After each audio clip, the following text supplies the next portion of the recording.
Welcome back to the Road Show this morning, The Buzz. Some best-selling books are being challenged by the American Library Association.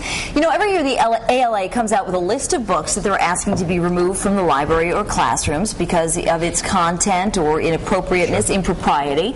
And making the list this year, the ridiculously popular Twilight series by Stephenie Meyer. Yeah, the ALA says it's sexually explicit, it's unsuited to the age group, and it has offensive language. And actually, we know that many local schools have removed the fourth installment of the series from libraries because that's when things start to, you know, heat up a little bit. They're a little older and things become more mature in the book.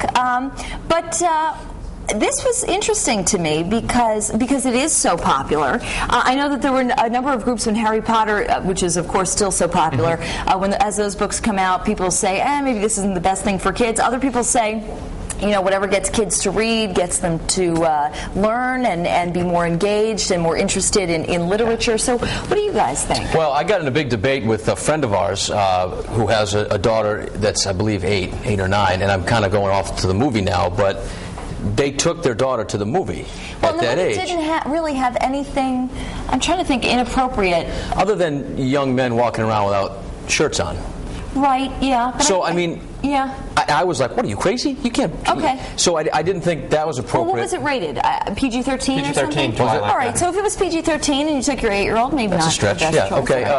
You know, listen, the things that you see on TV nowadays and you read on the internet, and books are like tame compared to... In the music. Yeah. You're right, the music videos, so... But they can't, but the schools can't control that. The schools can't control what you do, what movies you go to, what song... They can control what they have in the library. They can control what they have in the library, Here's what kind of disappointed me. I have a godson who's 11 years old, and he loves these books. He has. You know, he reads above his reading level, so he's been reading the whole trilogy. He loves them. It's a shame that he's invested time and effort into seeing the movies and reading 3 books, and now they come to the 4th one, and he's 11 years old, where all of a sudden, you know, his parents have to make a choice. Exactly. I mean, you know, like...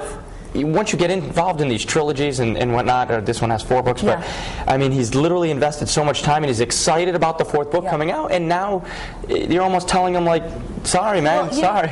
You gotta wait till you're older till we'll let you see what really happens. I think a lot of parents get swept up in, everybody's reading this, great book for kids, you know, this is wonderful, and maybe they don't know what the content is. Right. So I think for the American Library Association to say, we don't want this necessarily in our school libraries as something that kids can check out, but, you know, parents can use it kind of as a guide. Okay, if there's something a little more mature in the 4th book, then maybe we read it together. You know, maybe your godson's parents say, okay, this is what's happening to Bella and Edward. These are the feelings that they're having. Let's talk about it. Let's read it chapter by chapter every night. You know what I mean? And kind of use it as a tool. If they really are interested and there really are questions that are coming about as a result of it, you know, use it as a tool to open up a line of dialogue that you might not be able to do otherwise. I think it's good that the school is kind of taking them out of the library, because this is something that, you know, maybe your parent, maybe the parent can sit down and the parent can read it and say, you know, if it's questionable or not, maybe they can make the decision if their child can read it. You know, I don't know. So the school's taking kind of the safe road, which I think is smart. I admire them for at least making the effort, but you know, there's so many filters that are needed nowadays with kids that it's a good start, but I think this is like barely scratching the surface. I mean, well, I tell you what, Courtney Caligiuri, I'm curious to hear what viewers are saying, and I know for one, Patrick's daughter recently announced that she was in love with someone. Yeah. And so I think he has a very distinct... Is it still Zac Efron? No. It's a real life person. It's a real life. Yeah, it's one of her big brother's friends, Josh. She told me that she can't stop staring at him because she's in love with him. She's 5. I'm worried. What do I do?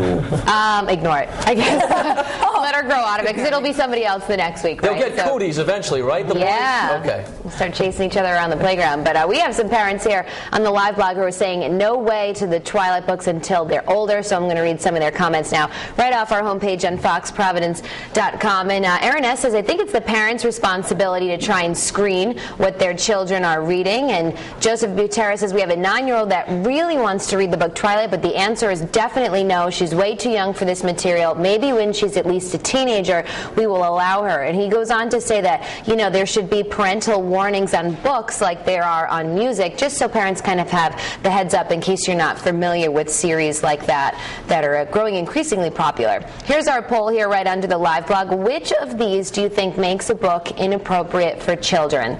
Sexual content, language, racism, nudity, or religious views? So you can check that out, and I also posted the link there to the ALA list to see what else is on there for books that are inappropriate for kids. We've got a bunch of comments here on Facebook.